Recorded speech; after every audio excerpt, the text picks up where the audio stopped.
Good morning, class. Today we will study types of government, democratic and authoritarianism.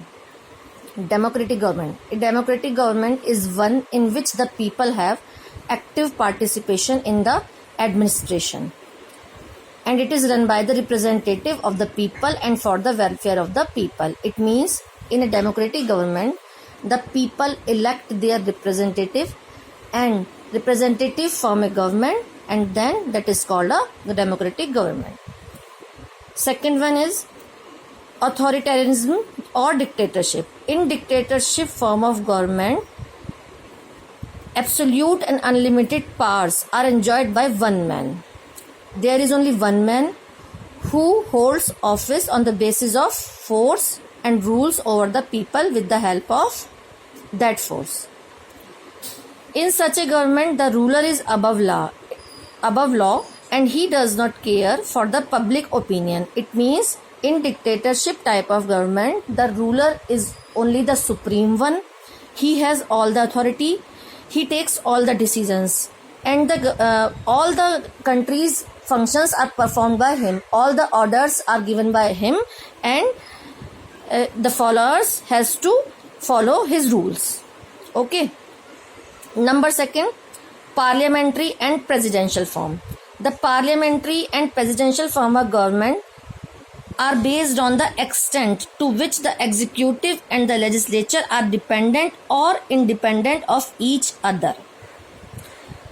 Under the presidential system, the legislature and executive are separate. It means presidential system में legislature और जो चलाने वाला executive है वो different है, separate है. There is separation of powers. कुछ पावर्स लेजिस्लेचर के हाथ में है और कुछ पावर एग्जीक्यूटिव के हाथ में है. But in the parliamentary form, the executive is a part of the legislature and there is a fusion of power. मतलब पार्लियामेंट्री फॉर्म में एग्जीक्यूटिव जो है वो लेजिस्लेचर का ही पार्ट है और पावर का फ्यूजन मिक्सचर है. सारी पावर इसके हाथ में नहीं है. लेजिस्लेचर और एग्जीक्यूटिव के बीच में एक रिलेशन है. कैसी गवर्नमेंट में? Parliamentary form of government. Number third is unitary and federal government. Unitary government देखिए, when there is only one government of the whole country, it is known as a unitary form of government. Underline this line. जब पूरी country में केवल एक ही government होती है और कोई नहीं होती, दैट इज कॉल्ड, बस सेंटर में भी और स्टेट में भी बस केवल एक ही government, that is called unitary government. This form of government makes and also executes the law. Great Britain, China, Chile, 3 countries are there. In these countries, unitary government is there. Now, federal government, federal form of government. The distribution of power is between the central and the state government. जैसा मैंने अभी ऊपर बताया कि unitary government में central और state government का separation नहीं है, केवल एक ही गवर्नमेंट है. लेकिन फेडरल फॉर्म ऑफ गवर्नमेंट में जितनी भी स्टेट हैं उनकी गवर्नमेंट अलग होती है और सेंट्रल की अलग है. ओके, तो these 3 types of government we have studies: democratic and authoritarianism, parliamentary and presidential, and then unitary and federal. Now our next topic is constitution. कि कॉन्स्टिट्यूशन क्या है? Look at the first line. A constitution is a set of laws which define how a state or country is governed. एक constitution एक ऐसी body है, law की ऐसा set है जो ये डिफाइन करता है कि कोई भी कंट्री और या स्टेट किस तरह से चलेगी, कैसे रूल्स बनेंगे, कैसे वहाँ फॉलो किए जाएंगे, वो सब कुछ कॉन्स्टिट्यूशन सेट करता है. Different types of constitution: written और unwritten and rigid and flexible. देखिए, रिटन एंड अनरिटन कॉन्स्टिट्यूशन. अब रिटन क्या है? In a written constitution the fundamental principles of the government are formally written. ये रिटन फॉर्म में है, एक डॉक्यूमेंटेशन है.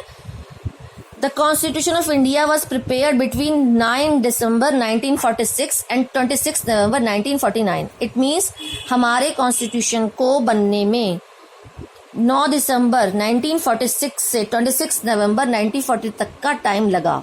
फाइनली बनकर आया 26 नवंबर 1949 by the members of Constituent Assembly. The fundamental principles are contained and protected in the Constitution. This helps avoid conflict of any kind. The British Constitution is an unwritten constitution. Underline this line. British constitution जो है वो written form में नहीं है, ये unwritten है and contains no single document. But Indian constitution contains document. It consists of constitutional conventions and practices that have created precedents and for the working of institution together with documents such as statutes and act of the parliament. Clear? Now second one is rigid and flexible constitution. अभी हमने ऊपर पढ़ा written and unwritten. अब rigid और flexible क्या है देखिए. The rigidity and flexibility of a constitution is reflected in the process of amendment. Written constitution are rigid. It means जो written form में होते हैं, documented form में होते हैं, वो rigid constitution होते हैं. A rigid constitution cannot be changed or amended easily. Rigid constitution को change नहीं किया जा सकता.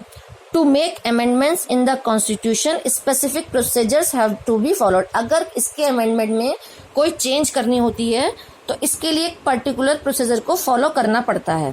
The central as well the state majority is required to make changes और amendment in the constitution. Central government की and state government की acceptance से ही इसमें इसके अमेंडमेंट में चेंज किए जा सकते हैं, अदरवाइज नहीं. The American and the Indian constitution are the example of rigid constitution. It means American और इंडिया ये रिटन कॉन्स्टिट्यूशन भी है और ये रिजिड कॉन्स्टिट्यूशन भी है. Rigid and written are same. Now flexible. A constitution that can be changed or amended easily without breaking its framework is called a flexible constitution. इसका मतलब जो constitution can be changed, it can be changed anytime. There can be any change in amendments of it without any conflicts. That is called flexible constitution. Flexible constitution, it can be changed time to time. Its change in amendments is time to time. It can be amended by normal law-making procedures in the parliament. The British Constitution is an example of flexible constitution. Underline this line. Indian Constitution and American Constitution are rigid or written. British Constitution is flexible or unwritten. Today is only this one.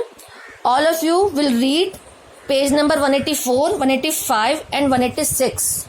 Very attentively and carefully. Until and unless your attention is not proper, then you will not be able to grasp the content. Okay.